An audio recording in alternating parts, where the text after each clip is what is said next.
তো গাইস সবার আগে এই ভিডিওটা দেখো, তারপরে পাবলিকের করা লিজেন্ডারি কমেন্ট গুলো পড়া হবে। So let's go. अर्शों की परियों का मेला है और मैंने भी हर खेल खेला है।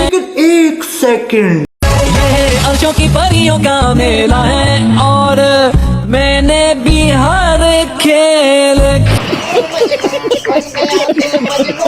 तो चलिए शुरू करते हैं।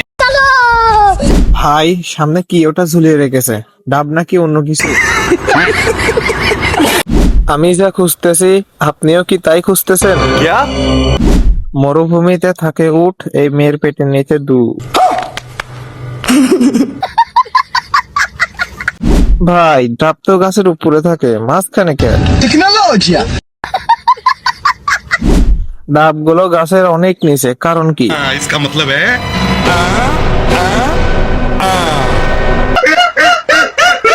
আপুর দয়হস্য ধয়কার বাচ্চা আছে। আমি কিছু দেখি নাই, শুধু পুতুলটা দেখছি। अर्शों की परी। একটু আস্তে ঘোরাও, জোরে ঘোরালে বলতো মাঠের বাইরে চলে যাবে। क्लियर ना बेजाल से